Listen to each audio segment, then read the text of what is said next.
राधा माधव कुंज बिहारी जय गोपीजन वल्लभ गिरिवरधारी जय गोपीजन वल्लभ गिरिवरधारी यशोदानंदन व्रज रंजन यशोदानंदन व्रज रंजन यामुनतीरा वनचारी यामुनतीरा वनचारी जय राधा माधव कुंज बिहारी जय गोपी जन वल्लभ गिरिवरधारी यशोदानंदन व्रज रंजन यामुनतीरा वनचारी यामुनतीरा वनचारी जय राधा माधव कुंज बिहारी हरे कृष्ण कृष्ण कृष्ण हरे हरे हरे राम राम राम हरे हरे हरे कृष्ण कृष्ण कृष्ण हरे हरे हरे राम राम राम राम हरे हरे हरे कृष्ण कृष्ण कृष्ण हरे हरे हरे राम राम राम राम हरे हरे हरे कृष्ण कृष्ण कृष्ण हरे हरे हरे राम राम राम राम हरे हरे हरे कृष्ण कृष्ण कृष्ण हरे हरे हरे राम राम राम हरे हरे हरे कृष्ण कृष्ण कृष्ण हरे हरे हरे राम राम राम हरे हरे कृष्ण कृष्ण कृष्ण हरे हरे हरे राम राम राम राम हरे हरे हरे कृष्ण कृष्ण कृष्ण हरे हरे हरे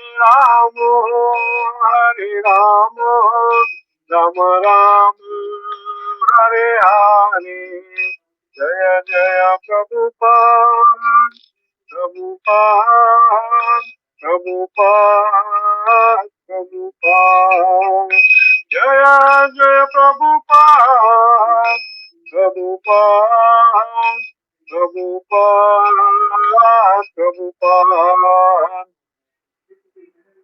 हरिनाम संकीर्तन की जय हरे कृष्ण महामंत्र की जय तीव्र प्रभुपाद की जय ओम नमो भगवते वासुदेवाय ओम नमो भगवते वासुदेवाय ओम नमो भगवते वासुदेवाय नारायणं नमस्कृत्य नरं चैव नरोत्तमं देवीं सरस्वतीं व्यासं ततो जयमुदीरये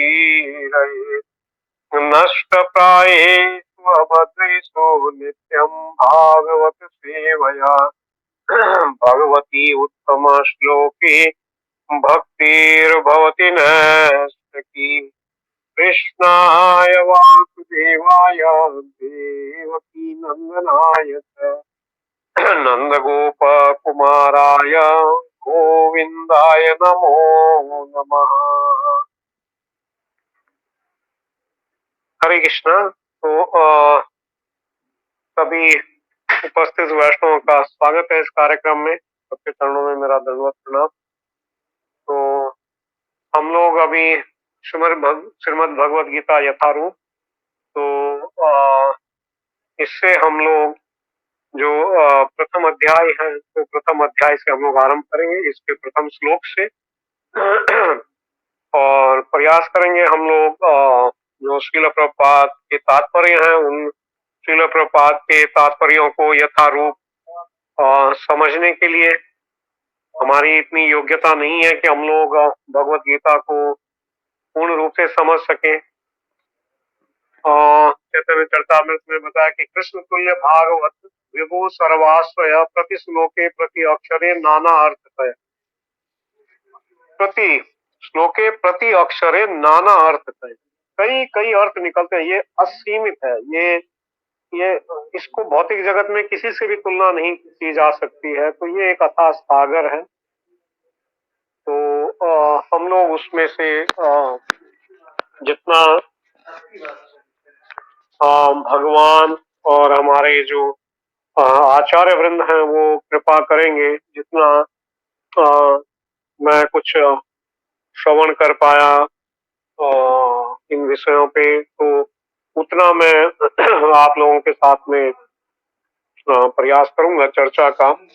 और आप सब लोगों से ये भी अनुरोध करूंगा कि आप लोग इस पे और भी प्रयास करिए। जैसा भी आपको अवसर मिल रहा है तो इसको आप और भक्तों से भी, जो वरिष्ठ भक्त हैं, उनसे आप सुन सकते हैं, प्रयास कर सकते हैं। तो ये असीमित है। और इसमें इसमें ऐसे बताया कि ये तो जितनी बार हम लोग इसको पान करते हैं तो उतना इसका स्वाद आता रहता है, उतने इसमें से नया नया जो रस है वो हमको मिलता है। ये ऐसा ऐसा ये विषय है, क्योंकि इसका संबंध भगवान श्री कृष्ण से है। तो अभी जो प्रथम श्लोक है, मैं श्लोक का उच्चारण करूंगा और मैं उसके बाद में अनुरोध करूंगा, यदि कोई भक्त वो उच्चारण करना चाहते हैं तो हम लोग ये प्रयास कर सकते हैं। तो आप लोगों के पास 1 सप्ताह का समय होता है। उस 1 सप्ताह के समय में आप जो श्लोक है उसको बीच में थोड़ा देख करके और अभ्यास कर सकते हैं, उसको कैसे उच्चारण करना है। तो ये धीरे धीरे करके हम थोड़ा सा इसमें नहीं, थोड़ा हम लोग इसमें उच्चारण कर पाएंगे, ऐसा संभव है यदि यदि हम लोग प्रयास करते रहें। तो श्रीमद् भगवद गीता यथारूप अध्याय 1 और इसका शीर्षक है कुरुक्षेत्र के युद्ध स्थल में सैन्य निरीक्षण। मैं आशा करता हूँ सभी भक्तों के पास में अपनी अपनी भगवद गीता होगी, भगवद गीता यथारूप, जो श्रील प्रभुपाद के तात्पर्य है, क्योंकि हम लोग श्रील प्रभुपाद के ही तात्पर्यों को पढ़ने वाले हैं। जिन भक्तों के पास में नहीं है और यदि वहां पर कहीं भगवद गीता उपलब्ध है तो कृपया आप इसको ले लीजिए, क्योंकि आपके पास में रहेगा तो आप लोग तात्पर्य पढ़ के और क्या चर्चा हो रही है या अपने आप भी कभी इसका आप अध्ययन कर सकते हैं। तो पहले मैं 3 बार इसका उच्चारण करूंगा और उसके बाद में आप लोग फिर जो भक्त उच्चारण करना चाहते हैं वो उच्चारण कर सकते हैं। धृतराष्ट्र उवाच धर्मक्षेत्रे कुरुक्षेत्रे समवेतायुत्सवः मामकः पांडवाश्चैव किमकुर्वत संजय। धृतराष्ट्र उवाच धर्मक्षेत्रे कुरुक्षेत्रे समवेतायुत्सवः मामकाः पाण्डवाश्चैव किमुकर्वत संजय। धृतराष्ट्र उवाच धर्मक्षेत्रे कुरुक्षेत्रे समवेतायुयुत्सवः मामकाः पाण्डवाश्चैव किम् अकुर्वत संजय।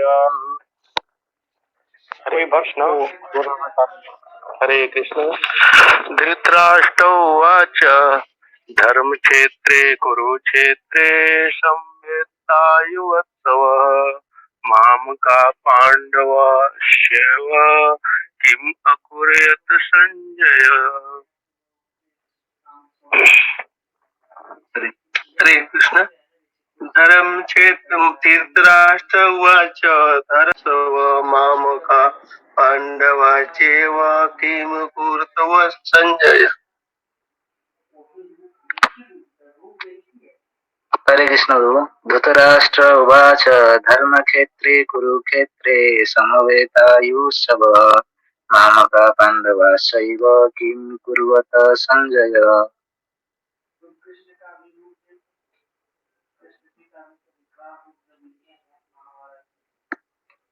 हरे कृष्ण।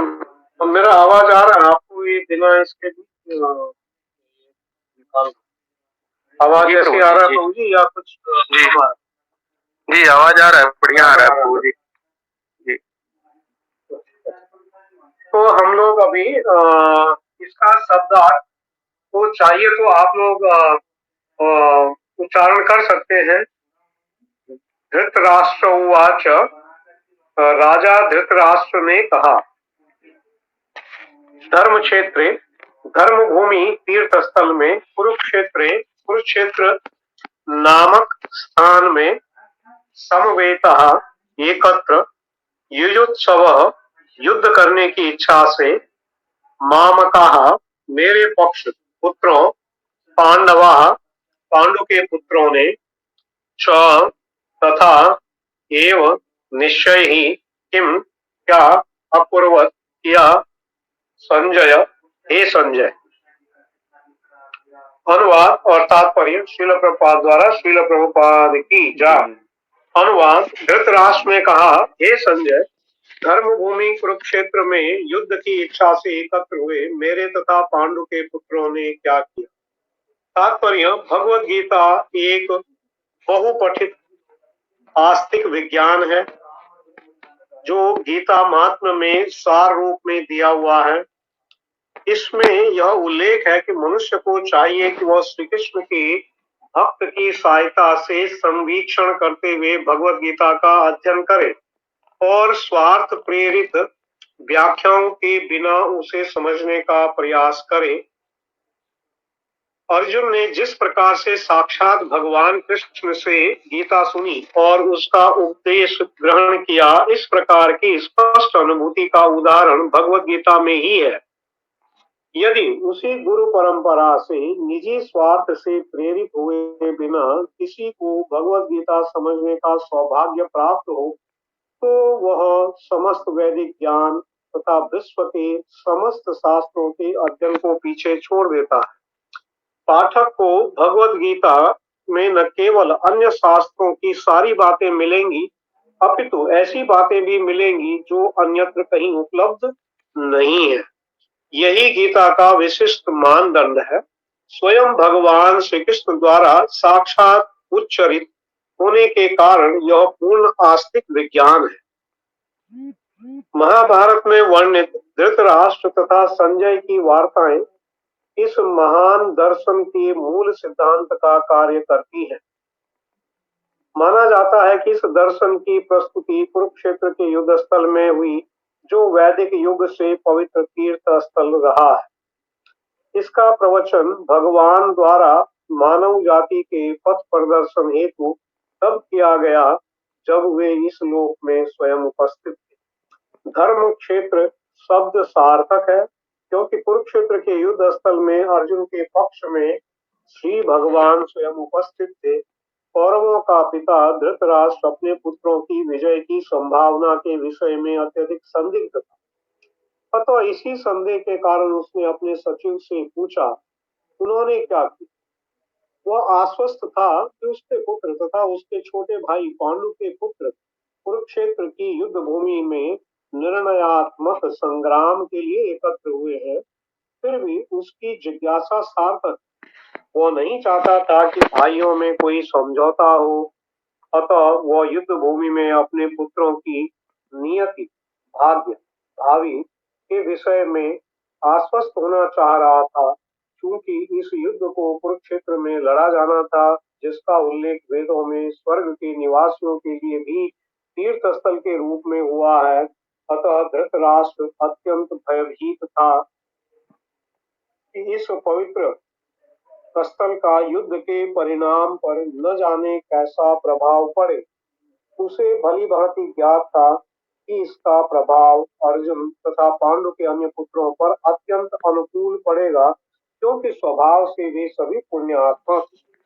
संजय श्री व्यास का शिष्य था, अतः उनकी कृपा से संजय धृतराष्ट्र के पक्ष में बैठे बैठे कुरुक्षेत्र के युद्ध स्थल का दर्शन कर सकता था।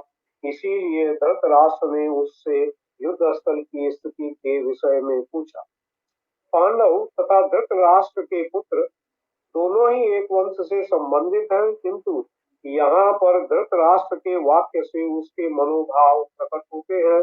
उसने जानबूझकर अपने पुत्रों को कुरु कहा और पांडु के पुत्रों को वंश के उत्तराधिकार से विलग कर दिया। इस तरह पांडु के पुत्रों अर्थात अपने भतीजों के साथ धृतराष्ट्र की विशिष्ट मनः स्थिति समझी जा सकती है। जिस प्रकार धान के खेत से अवांछित पौधों को उखाड़ दिया जाता है, उसी प्रकार इस कथा के आरंभ से ही ऐसी आशा की जाती है कि जहाँ धर्म के पिता श्री कृष्ण उपस्थित हों, वहाँ कुरुक्षेत्र रूपी खेत में दुर्योधन आदि धृतराष्ट्र के पुत्र रूपी अवांछित पौधों को समूल नष्ट। गुरुवे नमः। श्री चैतन्य मनोभीष्टं स्थापितं येन भूतले स्वयं रूप कदा मह्यं ददाति स्वपदान्तिकम्। वन्देऽहं श्रीगुरो श्रीयुगपदकमलं श्रीगुरून् वैष्णवांश्च श्रीरूपं साग्रजातं सगण रघुनाथान्वितं तं सजीवम् साद्वैतं सावधूतं परिजन सहितं कृष्ण चैतन्य देवं श्री राधा कृष्ण पादान सहगण ललिता श्री विशाखादितांश। हे कृष्ण करुणा सिंधो दीनबंधो जगतपते गोपेश गोपिका कांत राधा कांत नमोस्तुते। तप्त कांचन गौरांगी राधे वृंदावनेश्वरी वृषभानुसुते देवी प्रणमामि हरिप्रिये। नमो विष्णुपादाय कृष्णप्रेष्ठाय भूतले श्रीमते भक्ति वेदांत स्वामिनिति नामिने। नमस्ते सारस्वते देवे गौरवाणी प्रचारिणे निर्विशेष शून्यवादी पाश्चात्य देशतारिणे। जय श्री कृष्ण चैतन्य प्रभु नित्यानंद श्री अद्वैत गदाधर श्रीवासादि गौर भक्त वृंद। हरे कृष्ण कृष्ण कृष्ण हरे हरे हरे राम हरे राम हरे हरे। हरे कृष्णा। तो हम लोगों ने बहुत ही दिव्य श्रील प्रभुपाद का जो तात्पर्य है उसको पढ़ा। आप लोगों ने श्रवण किया होगा या आपके पास पुस्तक है, आपने पढ़ा होगा। श्रील प्रभुपाद ने बहुत ही दिव्य अपना तात्पर्य दिया है और इसमें उन्होंने इस श्लोक से जितने जो इसके जो आध्यात्मिक जो भाव है और जो इसमें से सिद्धांत निकलता है उसको श्रील प्रभुपाद उन्होंने अपने तात्पर्य में इसको बताया है। तो सर्वप्रथम हम लोग देखेंगे ये जो भगवत गीता है इसमें 700 श्लोक है, कुल 700 श्लोक है। उसमें 574 574 वो भगवान श्री कृष्ण द्वारा बोले गए हैं, और 84 श्लोक वो अर्जुन के द्वारा बोले गए हैं, और 41 श्लोक वो संजय द्वारा बोले गए हैं, और एक श्लोक वो धृतराष्ट्र द्वारा बोला गया है। और वो सबसे पहला ये श्लोक है धृतराष्ट्र उवाच। तो यही एक श्लोक आएगा पूरी भगवत गीता में जिसको धृतराष्ट्र ने कहा है। और इस प्रकार से ये जो हमारा हमारा ये धार्मिक जो पुस्तक है हमारी भगवत गीता, जैसे अन्य भी जो धर्म है उनकी अपनी अपनी धार्मिक पुस्तक होती है, तो हम जो सनातन धर्म का पालन करने वाले हैं, तो भले ही हमारे असंख्य असंख्य शास्त्र हैं, लेकिन हमारा जो धर्म शास्त्र है वो हम लोग भगवत गीता ही कहते हैं। जैसे आप लोगों ने देखा होगा अभी भी जब कहीं अदालत वगैरह में किसी को कुछ वचन उनसे लिवाया जाता है, तो उनको कहा जाता है कि आप भगवत गीता पर हाथ रखे और फिर कहीं नहीं। तो इस प्रकार से ये सनातन धर्म हमारा ये धर्म शास्त्र है।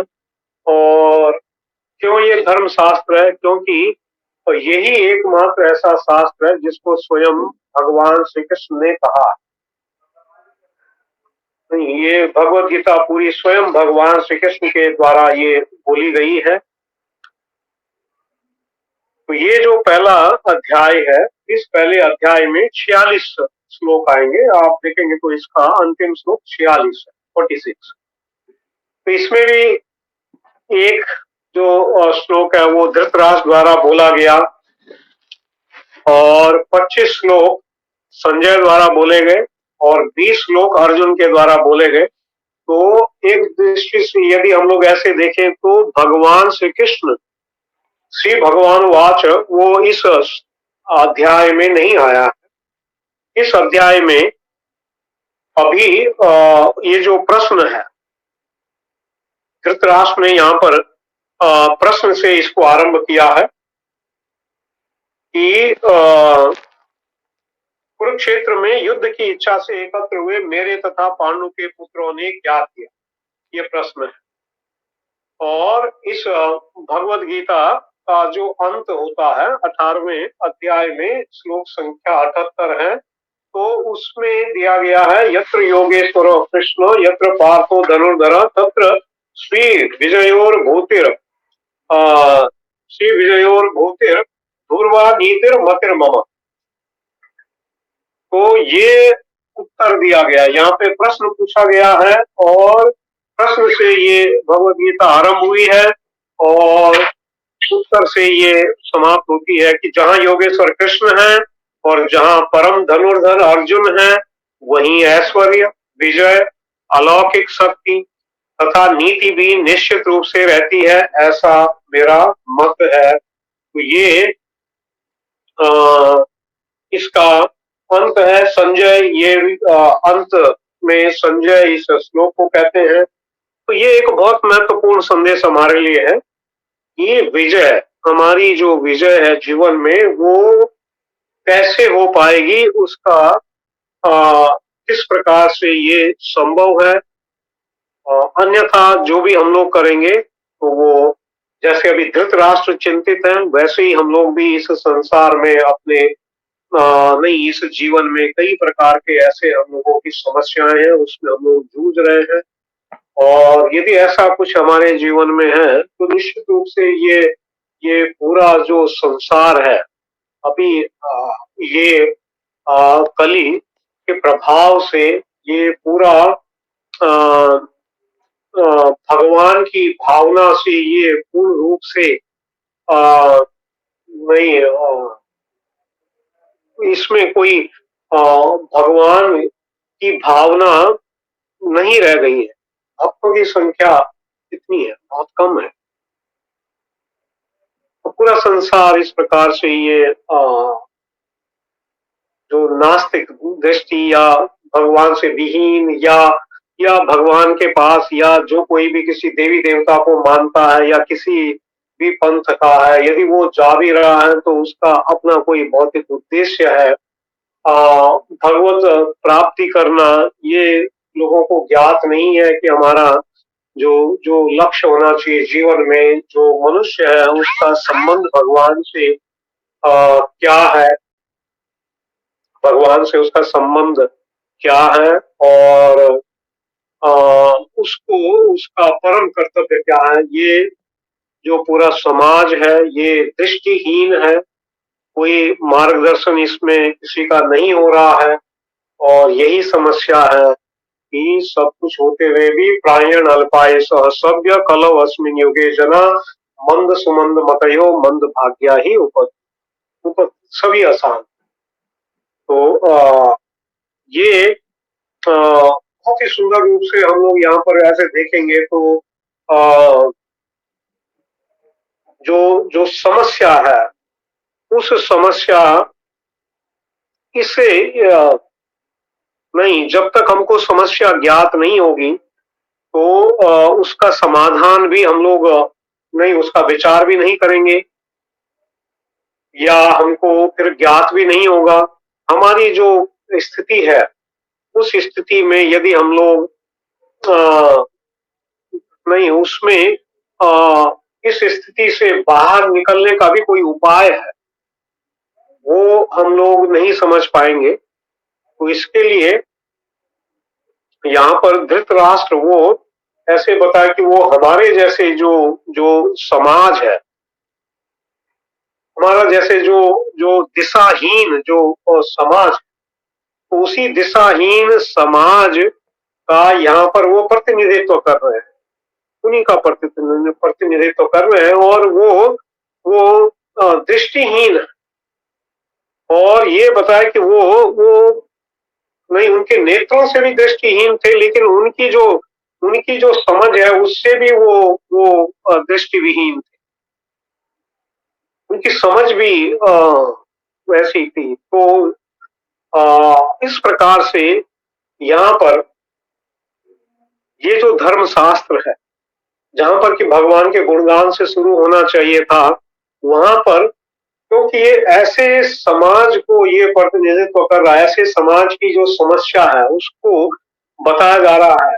और धृतराष्ट्र के जैसा आसक्त व्यक्ति, जो जो दृष्टिहीन व्यक्ति है, हम सब लोग भी आध्यात्मिक जो हमारा पथ है उसमें हम लोग भी दृष्टिहीन, हम लोग भी धृतराष्ट्र की तरह है।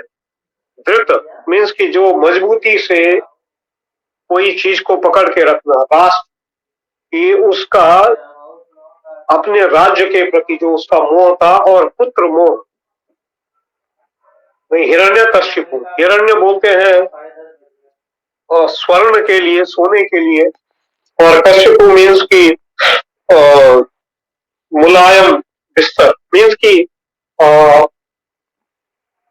धन का जो लालच और स्त्री संग। तो ये हिरण्य और कश्यप, उसी प्रकार से ये धृतराष्ट्र। तो कितने ऐसे लोग हैं जिनको जिनको इन विषयों से बिल्कुल आसक्ति नहीं है। पूरा संसार तो इसी में पड़ा हुआ है, नहीं वो जो विपरीत जो लिंग का आकर्षण है, और उसके कारण ये श्रीमद् भागवतम में 5वें स्कंद के 5वें अध्याय में भगवान ऋषभ देव वो कहते हैं, शायद 8वां श्लोक है, उसमें कहते हैं पुंस स्त्रिय मिथुनी भाव में एकम। तो पुंस मिथुनी भाव में स्त्री और पुरुष, उनके जो हृदय है वो आपस में वो जुड़े हुए रहते हैं, और उसके कारण क्या होता है, तयोर हृदय ग्रंथि, उनकी जो हृदय ग्रंथि है वो जुड़ी है। अतो ग्रह क्षेत्र सुताप्त विपर अहम अयम ममेति, कि अतः उसके बाद में क्या होता है, फिर उसको ग्रह घर चाहिए, क्षेत्र उसको कुछ भूमि चाहिए, ग्रह क्षेत्र सुत उसको बच्चे चाहिए, आप उसको रिश्तेदार चाहिए, सुत आप्त वित्त, उसको धन चाहिए, वित्त आप्त, और इस प्रकार से अहम, कि मैं, अयम मेरा, अहम अयम ममेति, और इसमें वो पूर्ण रूप से फिर वो उसमें बद्ध हो जाता है, उसमें वो बद्ध हो जाता है। तो ये जो अवस्था है, हम सबकी ये अवस्था है, और क्योंकि ये धर्म शास्त्र है, क्योंकि ये स्वयं भगवान ने बोला है, तो सर्वप्रथम यहाँ पर जो समस्याएं हैं, उन समस्याओं को यहाँ पर बताया जा रहा है। समस्याएं क्या? अर्जुन पूरा इंगित करेंगे, एक एक समस्या करके इंगित करेंगे।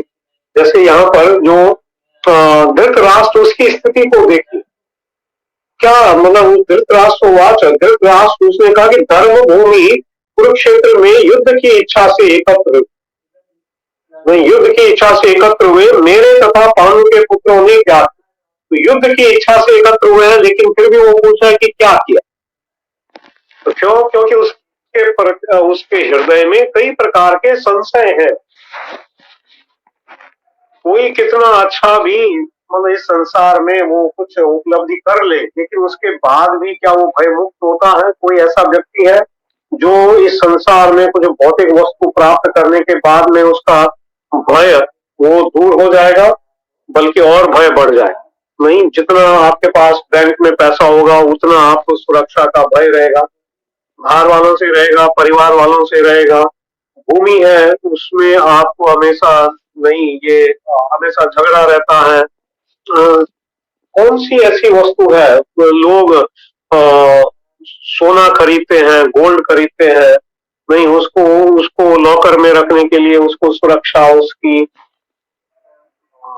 किसी के पास थोड़ा पैसा हो, लोग बोलते कि घर में मत रख, थोड़ा सा भी कुछ ऐसे है। तो संसार में क्या है, नहीं जो जो भय है वो ऐसे बना हुआ है। और यहाँ पर धृतराष्ट्र वो उसी प्रकार से कह रहे हैं कि उनका इसीलिए जिज्ञासा है, उन्होंने जिज्ञासा इसीलिए की है कि युद्ध की इच्छा से एकत्र हुए मेरे तथा पांडु के पुत्रों ने क्या किया। तो श्रील प्रभुपाद कहते हैं कि युद्ध की इच्छा से एकत्र हुए थे, संत भी बच गया था, तो युद्ध भूमि में युद्ध की इच्छा से एकत्र हुए, तो क्या करेंगे वहां पर वो? नहीं, वहां पर क्या वो कीर्तन करेंगे? नहीं, युद्ध की इच्छा से युद्ध भूमि में एकत्र हुए हैं, शंख बजा है, तो युद्ध करेंगे। लेकिन वो क्यों पूछ रहा है? क्योंकि उसके हृदय में कई प्रकार के ऐसे संशय हैं। उसको नहीं, उसके जो 100 पुत्र हैं वो युद्ध भूमि में गए हुए हैं, तो क्या होने वाला है युद्ध में, किसकी पराजय होने वाली है, कौन इस युद्ध को जीतेगा, क्या ये युद्ध होगा या नहीं होगा, इस प्रकार के उसके संशय चल रहे हैं। और हम लोग देख रहे हैं कि हमारी भी जो स्थिति है इस संसार में, हमारा मन कभी भी शांत नहीं रहता है। मन में कई कई प्रकार के, आपके पास पूरा धन हो जाने के बाद भी, आप पूर्ण सुरक्षित हो जाने के बाद भी मानसिक रूप से जो भय है वो बना हुआ रहता है। ये इस संसार का स्वभाव। इस प्रकार से श्रील प्रभुपाद वो अपना तात्पर्य प्रारंभ कर रहे कि भगवत गीता एक बहुपठित आस्तिक विज्ञान है। तो ये बताए कि आस्तिक विज्ञान है, ये विज्ञान है, ये कोई जो तथाकथित ऐसे भावनाओं से भरा हुआ जो धार्मिक कोई ऐसी क्रिया नहीं है जैसे साधारणतया लोग करते हैं। नहीं, कुछ आए जाए नहीं, कुछ नहीं ऐसे, लेकिन घर में एक कोई भी तस्वीर होगी, उसके सामने एक अगरबत्ती निकालेंगे, एक धूप निकालेंगे, थोड़ा घुमाएंगे, रख देंगे, क्यों किया, क्या किया, क्या क्या मांगना चाहिए, क्या कारण है जो हम लोग कर रहे हैं, कुछ पता नहीं है। बस वो खाली किसी को हमने पहले से देखा है, दूसरा करता है तो मैं भी वो करूंगा, बस इतना हमारा समझ है। उसके पीछे कोई भावना नहीं है, कोई विचार नहीं है कि ये क्यों हम लोग कर रहे हैं। तो ये जो भगवत गीता है ये हमको पूरा विज्ञान सिखाएगी, ये पूरा एक विज्ञान है, और ये आस्तिक विज्ञान है, ये नास्तिक नहीं है, ये आस्तिक है। तो ये हमको समझना है कि ये उनके लिए ही ये भगवत गीता है जो जो प्रेम से प्रेम से, आस्था से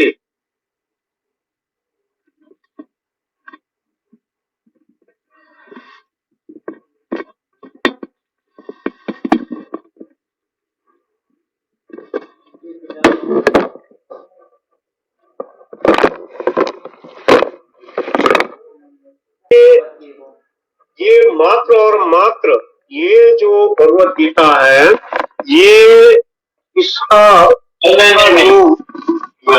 इसका जो ज्ञान है, इसका जो विषय है, ये उसी को प्रकाशित होने वाला है, ये उसके हृदय में ही प्रवेश करने वाला है जो आस्तिक, जिसकी भगवान में आस्था है।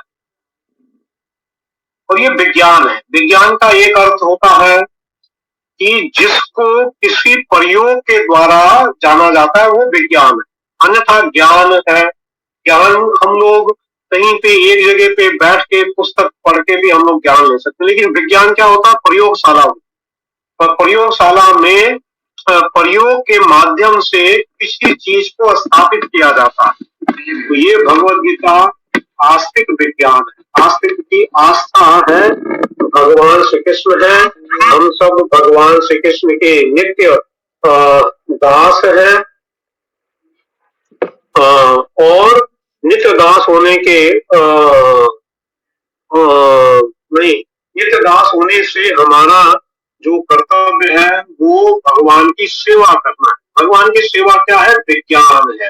विज्ञान कैसे है? इसको हमको जो गुरु साधु शास्त्र उनकी शिक्षा के अनुसार हमको भगवान की सेवा करनी है। ये कोई हमारे मनोरथ पर चल करके, अपने मन के रथ पे दौड़ करके हम लोग इसको कुछ करेंगे तो उसका कुछ लाभ नहीं होने वाला है। वो निरी परिश्रम नहीं, वो व्यर्थ का परिश्रम है। ये श्रीमद् भागवतम में शुरू में ही जो पहला स्कंद है उसके द्वितीय अध्याय में आता है, धर्म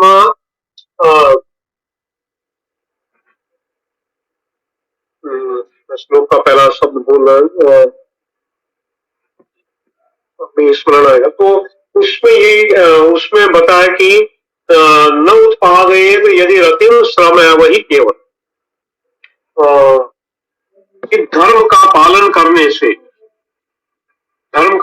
करने से यदि भगवान श्री कृष्ण की कथाओं के प्रति हमारी रुचि जागृत नहीं हो पा रही, तो जो कुछ भी हमने प्रयास किया वो व्यर्थ का परिश्रम है।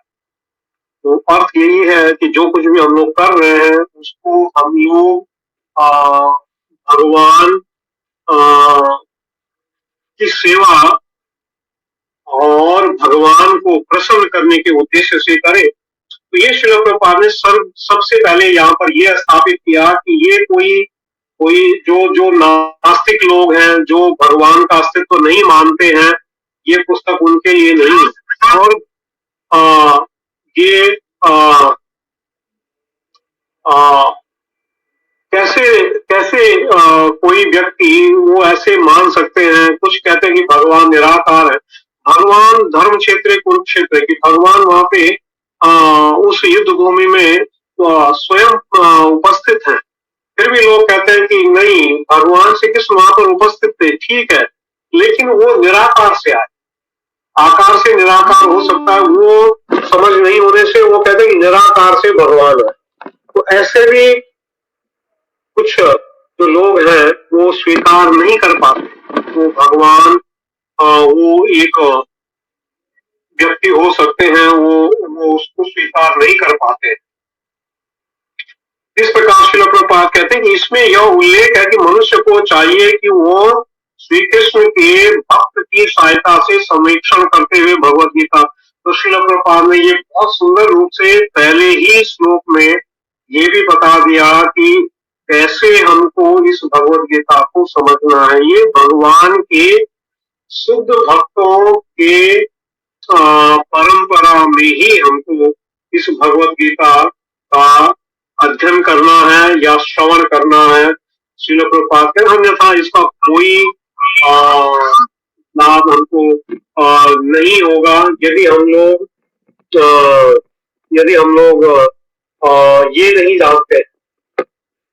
अन्यथा हम लोग श्रवण करेंगे, कई प्रकार के लोग उसमें से अपना जो मनगढ़ंत अर्थ है वो निकालेंगे और कभी भी हमारा हृदय परिवर्तित नहीं हो। तो सर्वप्रथम यदि भगवत गीता में हमको भगवत गीता का विद्यार्थी बनना है, भगवत गीता का सेवक बनना है, तो कैसे बन पाएंगे कि हमको ऐसे भगवान के शुद्ध भक्तों के संवीक्षण करते हुए भगवत गीता का अध्ययन करना है और स्वार्थ प्रेरित व्याख्याओं के बिना, स्वार्थ से प्रेरित।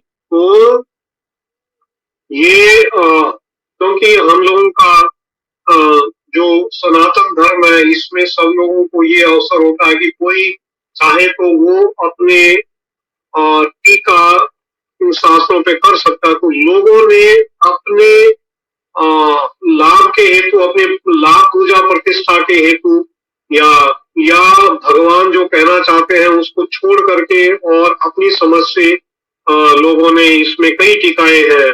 तो श्रील प्रभुपाद कह रहे हैं कि तो व्याख्याओं, ऐसी स्वार्थ प्रेरित व्याख्याओं को के बिना उसे समझने का प्रयास करो। जैसे भगवान ने कहा, यथारूप, जो भगवान जैसे कह रहे हैं वैसे समझने का प्रयास करना है। अर्जुन ने जिस प्रकार से साक्षात भगवान श्री कृष्ण से गीता सुनी और उसका उपदेश ग्रहण किया, इस प्रकार की स्पष्ट अनुभूति का उदाहरण भगवत गीता में ही है। तो अर्जुन उनके गुरु भगवान श्री कृष्ण हैं। उसी प्रकार से भगवान श्री कृष्ण की परंपरा में जो गुरु आते हैं उनसे हम लोग वही सीख सकते हैं। क्यों? क्योंकि ये गुरु शिष्य परंपरा में बिना कुछ बदले हुए वो जो ज्ञान है वो ज्ञान यथारूप हम तक पहुंचता है। इसके लिए जो भगवान ने अर्जुन से कहा वही ज्ञान यथारूप हम तक आगे आ रहा है, उसमें कोई बदलाव नहीं हो रखा है। तो यदि उसी गुरु परंपरा से निजी स्वार्थ से प्रेरित हुए बिना किसी को भगवत गीता समझने का सौभाग्य प्राप्त हो तो वह समस्त वैदिक ज्ञान तथा विश्व के समस्त शास्त्रों के अध्ययन को पीछे छोड़ देता है। कैसे पीछे छोड़ता है? इसमें महत्वपूर्ण है, एक तो स्वार्थ से प्रेरित नहीं होना है, ये मात्र और मात्र भगवान को प्रसन्न करने के लिए या इस संसार से जो हमारा आसक्ति है, जो हमारे जन्म मृत्यु के चक्र का कारण बना हुआ है, उससे बाहर निकलने के लिए हमको इस भगवत गीता को पढ़ना है। और यदि ऐसे करेंगे तो श्रील प्रभुपाद यहाँ पे कह रहे कि वो विश्व के समस्त शास्त्रों के अध्ययन को पीछे छोड़ देता है। ये विश्व में सब लोगों ने माना है। कई ऐसे जो विद्वान लोग हुए हैं अपने अलग अलग क्षेत्रों में, उन्होंने इस भगवत गीता को स्वीकार किया। ये भगवत गीता तो ये कम से कम हम लोग इस पृथ्वी में ऐसे माने तो सबसे पुरानी शिक्षा ये भगवत गीता। ये भगवत गीता नहीं, हम लोग देखें तो कोई 2000 वर्ष पूर्व आए, कोई 1400 वर्ष पूर्व आए, कुछ तो ऐसे आए, लेकिन ये जो सनातन धर्म है, सनातन का अर्थ है कि जिसका कोई आदि अंत नहीं है। तो ये तो चौथे अध्याय में अर्जुन भगवान से प्रश्न पूछेंगे और भगवान फिर ये कहेंगे कि मैंने तो करोड़ों वर्ष पूर्व इस ज्ञान को सूर्यदेव विवस्वान को दिया था, जो मैं अभी आपको दे रहा हूं।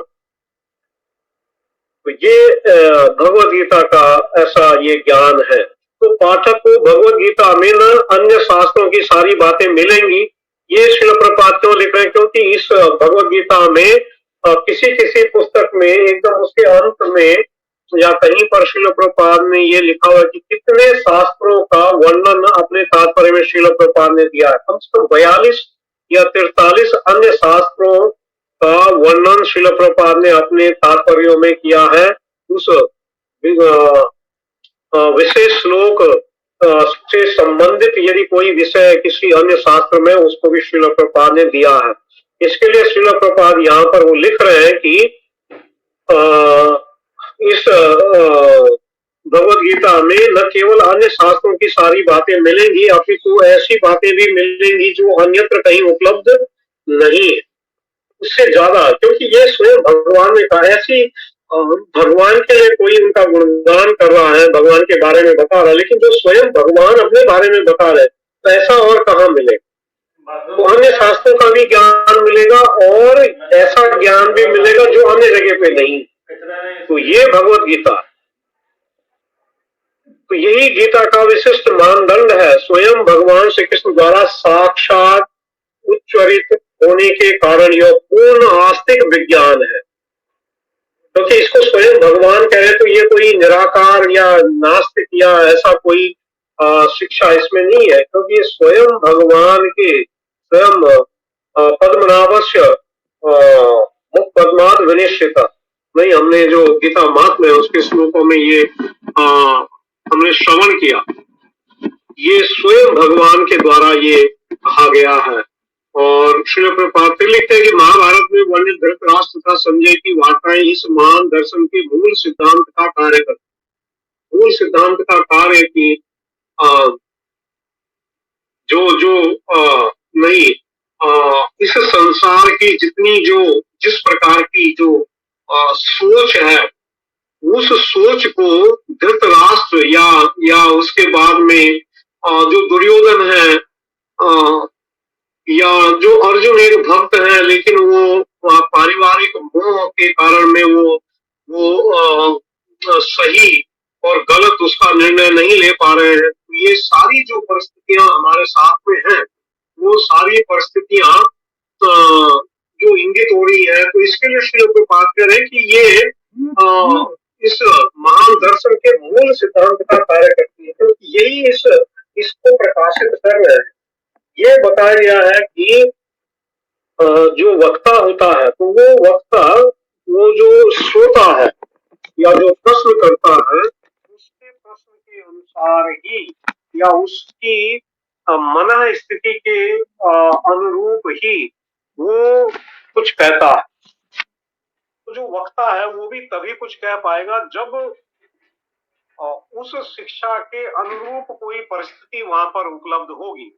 जैसे यहाँ पर अभी जो इस पहले अध्याय में सारे प्रश्न आएंगे, तो ये ऐसे प्रश्न हैं कि जो भगवान फिर जिन प्रश्नों के उत्तर देने के माध्यम से इस पूरी भगवत गीता को पूरी कर रहे हैं। यदि इस पहले अध्याय में ये सारे प्रश्न नहीं आएंगे, ये सारी परिस्थितियां प्रदर्शित नहीं की जाएंगी, तो फिर भगवान भी उसका जो निवारण है या इस मोह से कैसे बाहर निकलना है, उसको भगवान भी नहीं बता पाए। तो ये आधार है, ये आधार है। इसीलिए श्रील प्रभुपाद कह रहे हैं कि ये मूल सिद्धांत का कार्य करती है। और माना जाता है कि इस दर्शन की प्रस्तुति कुरुक्षेत्र के युद्ध स्थल में हुई, जो वैदिक युग से पवित्र तीर्थ स्थल रहा है। तो क्योंकि ये धर्म क्षेत्र कुरुक्षेत्र, ये कोई साधारण युद्ध नहीं था, ये धर्म युद्ध था। इसमें स्वयं भगवान उपस्थित थे। ये पूरा जो योजना है वो भगवान की योजना से हुआ है। आगे हम लोग समझेंगे। इसमें कोई भी अधार्मिक दृष्टि से कोई इस युद्ध में ऐसा कोई कार्य नहीं किया गया है। ये आजकल की तरह जो लोग कहीं पे बम छोड़ देते हैं, किसी का गोली मारकर हत्या कर देते हैं, कोई किसी को चाकू से मार देता है, कोई स्त्री का कोई समझ नहीं कि स्त्री नहीं, उनको उनकी उनकी रक्षा होनी चाहिए, बच्चों की रक्षा होनी चाहिए, वृद्धों की रक्षा होनी चाहिए, ब्राह्मणों की रक्षा होनी चाहिए, गाय की रक्षा होनी चाहिए। किसी ऐसी परिस्थिति में जब कोई कोई हथियार से विहीन हो, उसकी रक्षा होनी चाहिए। सारा कुछ जो ये सारी जो दृष्टि है, जो सारी परिस्थिति है, उसका पूरा ध्यान रखते हुए, और जब ये दिन के समय में ये युद्ध होता था, तो रात्रि के समय में बताया कि दोनों जो सेनाएं थी वो एक दूसरे के कैंप में जाया करते थे। उस समय ऐसा नहीं है कि कोई किसी को मार देगा या ऐसे। युद्ध के समय युद्ध, वो भी युद्ध क्षेत्र में, और वो भी क्षत्रिय वहां पर जो स्वेच्छा से उस युद्ध में उपस्थित हुए हैं, वो युद्ध कर रहे हैं। और वहां पर सारा कुछ जो धर्म का जो भी धर्म के विधि से इस प्रकार से ये वहां पर भगवान की उपस्थिति में ये युद्ध हो रहा है, तो इसके लिए ये जो स्थान है उसका भी बड़ा महत्व है। ये तीर्थ स्थल है। अभी भी ये हरियाणा में नहीं, कुरुक्षेत्र जो स्थान है, तो बताया कि उस समय भी जो एक वृक्ष था, जब ये 5000 वर्ष पूर्व ये कुरुक्षेत्र का जो ये युद्ध हुआ था, तो वो वृक्ष अभी भी वहां पर उपलब्ध है। और लोग ऐसे बताते हैं, मैं भी नहीं गया लेकिन सुना है कि वहां पर जो मिट्टी है वो भी एकदम लाल है।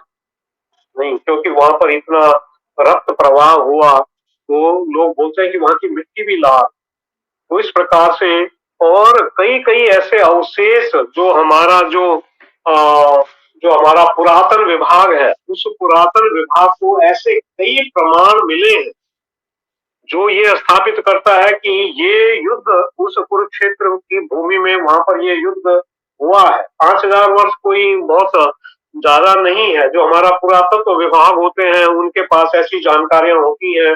वो डायनासोर हैं जो कई लाख वर्ष पूर्व थे, उनके बारे में वो बताते हैं।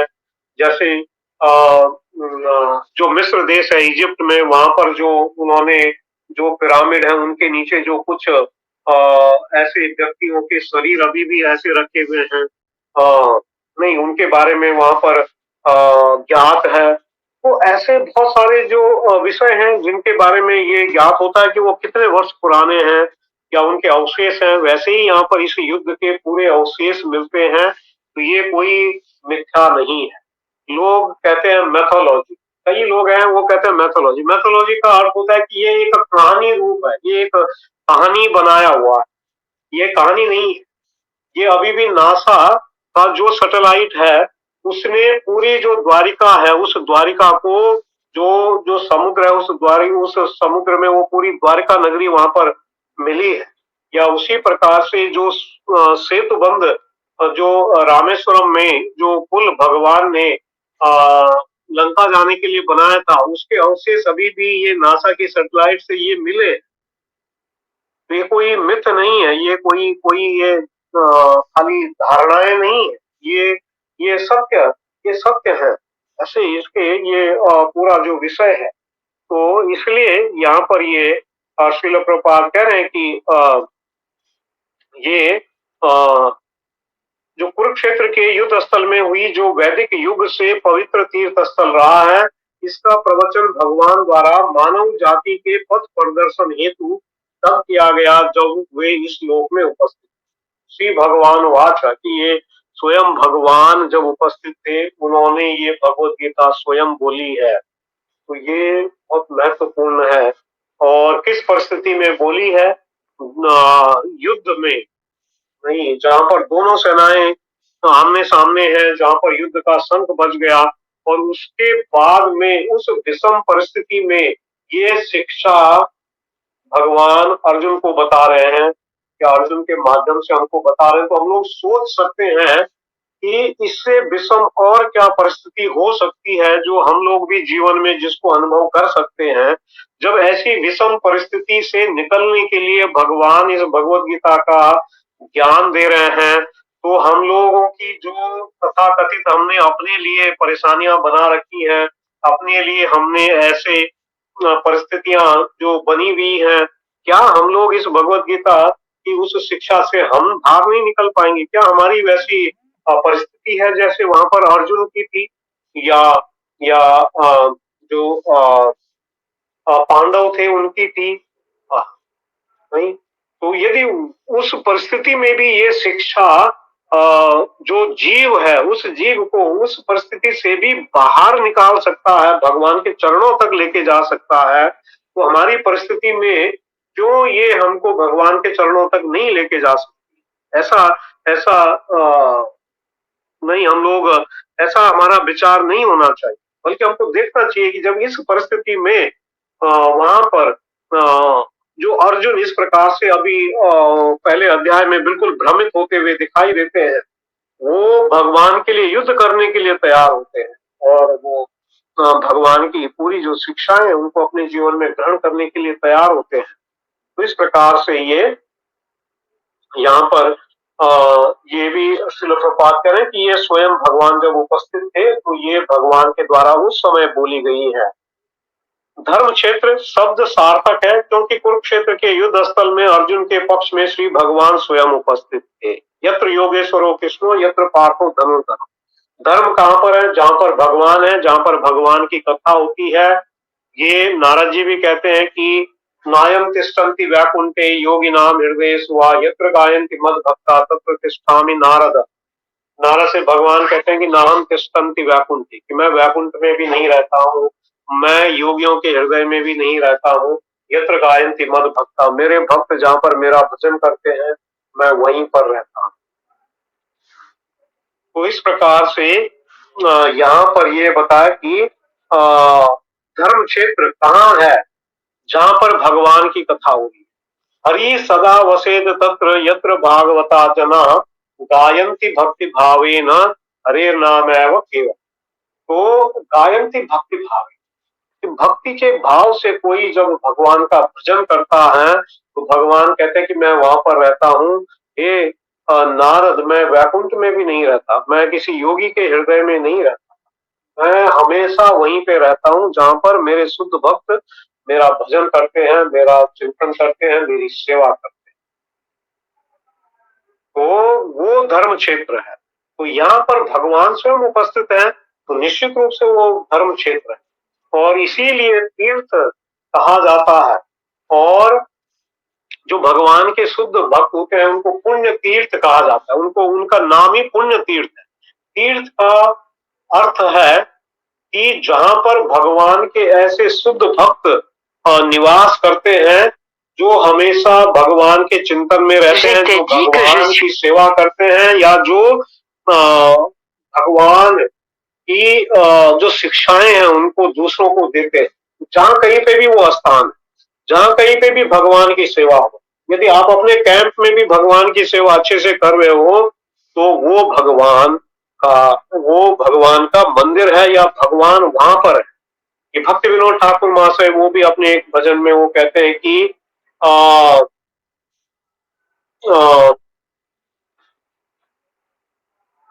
उसमें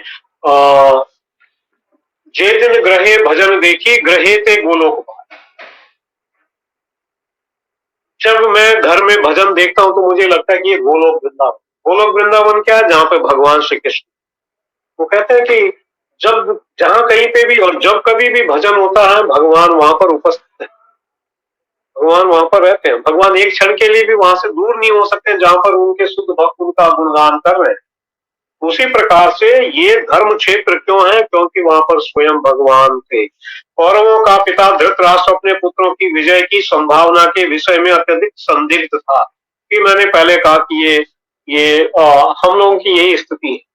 सब कुछ होने के बाद भी वो हृदय से भय संशय, ये ऐसा तो नहीं है, वो मेरे साथ ऐसा तो नहीं कर लेगा, ये ऐसा तो नहीं होगा, ये बस ये बना हुआ है ये, क्योंकि हम लोग भगवान से विलग हैं, भगवान से दूर हैं।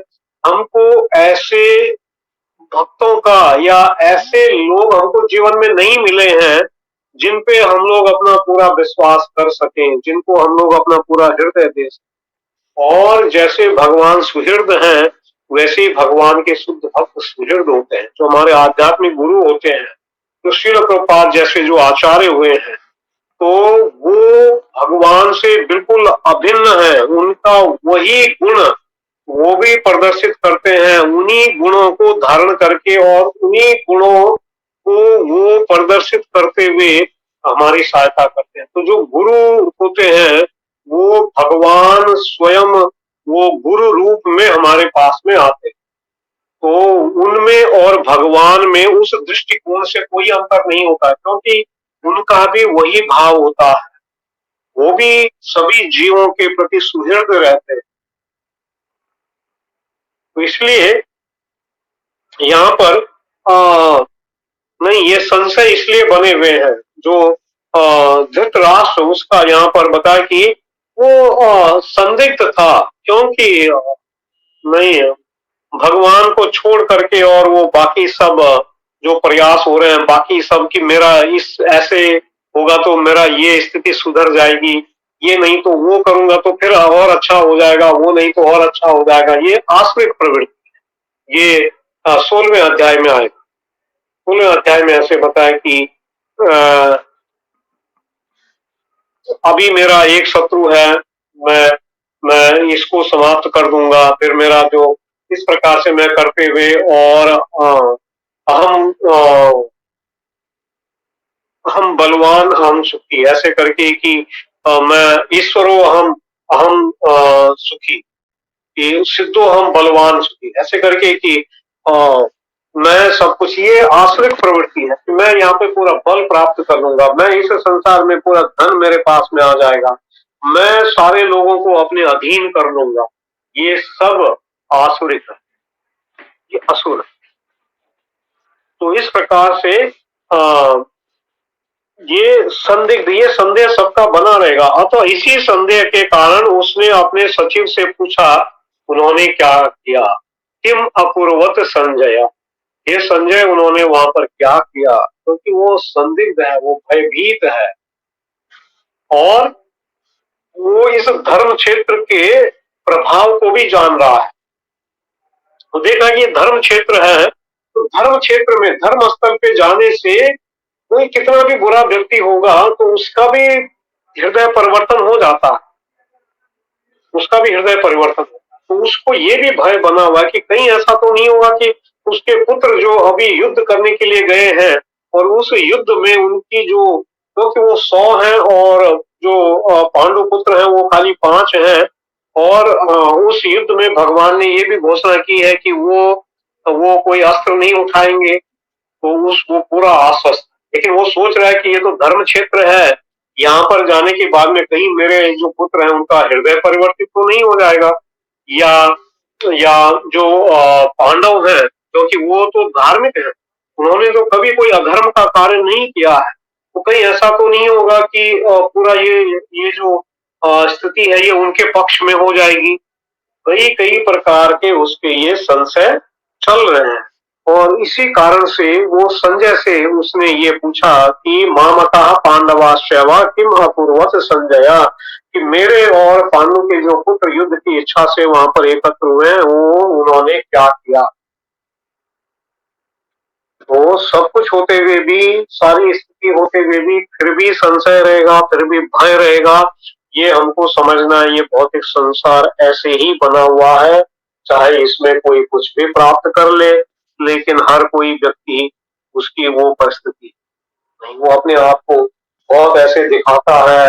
लेकिन श्रील प्रभुपाद उन्होंने कहा कि कोई कितना बड़ा भी कोई बलशाली व्यक्ति हो, लेकिन एक बार वो यदि पुलिस के गिरफ्त में आ जाता है तो वो कुछ नहीं कर पाता है। पुलिस की ताकत के आगे वो चाहे कितना भी बलशाली हो, वो नहीं कर पाता। नहीं, कितने कितने ऐसे लोग होते हैं जो तथाकथित रूप से अपने आप को खूंखार बताते हैं कि वो ऐसे ऐसे, लेकिन एक बार पुलिस के हाथ आ गए तो हो गया, बस खत्म। तो उसी प्रकार से इस संसार में कोई कितना भी बलशाली होगा, लेकिन जब वो माया के गिरफ्त में जब रहता है, इस जो भौतिक परिस्थितियां हैं, जब इनके इनके अधीन जब वो हो जाता है, तो वो हमेशा भयभीत ही रहता है, चाहे वो अ, अपने आप को कितना भी बड़ा योद्धा मान ले, शक्तिशाली मान ले, लेकिन इस क्या माया की शक्ति के आगे में किसी की शक्ति क्या वो चल सकती है? इस प्रकार से ये आ, आ, धृतराष्ट्र वो इस प्रकार से संजय से ये प्रश्न कर रहे हैं। तो वो कहते हैं कि वो आश्वस्त था कि उसके पुत्र तथा उसके छोटे भाई पांडु के पुत्र कुरुक्षेत्र की युद्ध भूमि में निर्णयात्मक संग्राम के लिए एकत्र हुए, फिर भी उसकी जिज्ञासा सार्थक है, जो वो नहीं चाहता था कि उनके भाइयों में कोई समझौता। धृतराष्ट्र कि उसको राष्ट्र के प्रति पुत्र मोह और इस संसार में ये भोग का जो मोह है, क्या हमको अंधा बनाता है, कैसे व्यक्ति धृतराष्ट्र बन जाता है। उसको धृतराष्ट्र को धृतराष्ट्र किसने बनाया? नहीं, इस राज्य के भोग ने और पुत्र मोह ने। उसको विदुर बता चुके हैं, उसको भगवान श्री कृष्ण बता चुके हैं, उसको व्यास देव बता चुके हैं, उसको सबने बता दिया कि ये जो दुर्योधन है ये तो कली का अंश है। वो उसने ऐसे, लेकिन पुत्र मोह है, जानते हुए भी धृतराष्ट्र कहता है कि मैं जानता हूँ, लेकिन फिर भी पुत्र मोह के कारण वो उसी का साथ दे रहा है, या उसी के नहीं, वो पक्ष में वो सोच रहा है, उसी के पक्ष में सोच। तो ये कैसे हमको ये चीजें अंधी बना लेती है। अंधे का अर्थ क्या है? तो ये वास्तविक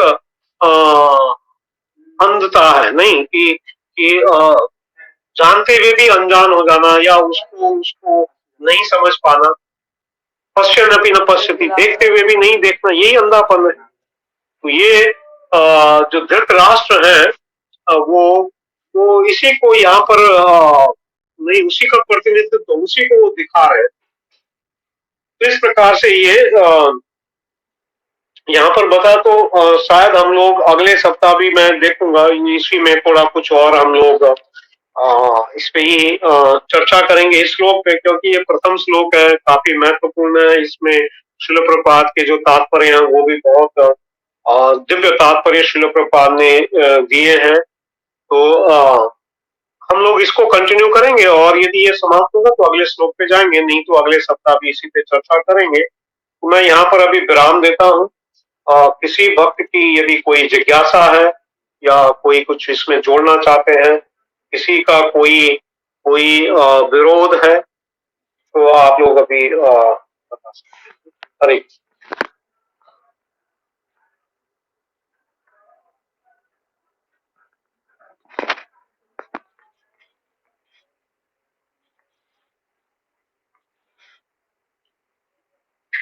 हरे कृष्ण गुरुदानंद प्रणाम प्रभु। हरे कृष्ण। गुरु जी, जो श्लोक है हम लोग को इसी श्लोक में बोलते हैं धर्म क्षेत्र कुरुक्षेत्र। तो धृतराष्ट्र को मतलब ये भी पता था क्या धर्म क्षेत्र है ये स्थान? तो धर्म क्षेत्र बोलेगा तो भगवान है इसलिए तो धर्म क्षेत्र है, या बाकी दूसरा मतलब और बाकी जितना उसमें ये भी बताया कि ये यहाँ पर लिखा हुआ ना प्रभु जी की माना जाता है कि इस दर्शन की प्रस्तुति कुरुक्षेत्र के युद्ध स्थल में भी जो वैदिक युग से पवित्र तीर्थ स्थल रहा है। तो ये पहले से ही तीर्थ स्थल था, और फिर वहां पर भगवान भी वहां पर है। तो वो इस कारण से भी वो जहाँ कहीं पे भी भगवान होंगे, जहाँ पर भगवान का भजन होगा, वो तीर्थ। और यहाँ पर इसके पहले भी ये पूरा जो क्षेत्र है, इसको यहाँ पर बताया कि वैदिक समय से भी ये तीर्थ स्थल था, पवित्र तीर्थ स्थल था। जी जी, हरे कृष्ण गुरुदानंद।